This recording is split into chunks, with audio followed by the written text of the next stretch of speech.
Hi everyone, this is Brad. Today we're taking a look at using Wordle in your classroom. As you can see, Alice created one in Google Slides, and then Scott went ahead and added some conditional formatting in Excel. So once you click on the link here, you're going to see it comes up as Wordle on Excel. What I'd recommend doing if you're using this in Google Sheets, what I'd recommend doing is just make sure you select Save as Google Sheets, and then you're going to see it come up here. So it's now yours.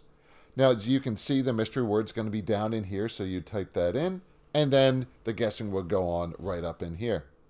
What I'd recommend doing is once you and your students know how to do all this, is I'd recommend removing any kind of how to play, any kind of directions, and removing this in here. I'd also recommend coming over in here and then removing any kind of borders, as well as any kind of any kind of fill colors. I'd also remove the words in here because you know it's going to be in row 11.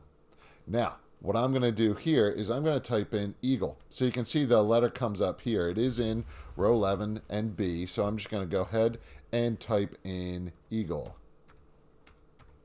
Okay, so here it is. Now, to share it with your students, what you need to do is go ahead up into share, and then you're going to have to change it to anyone with the link. So go ahead and do this. This is something you need to do, once a day.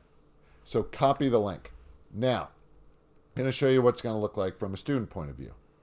Okay, so here it is from a student point of view. They would need to go ahead and they would need to make a copy. So it would just come up right away, and we'll see what it looks like. Okay, so here it is. They would have to go ahead in, and let's just say they typed in bagel. Okay, so they can see all this, and they're like, oh, it's eagle.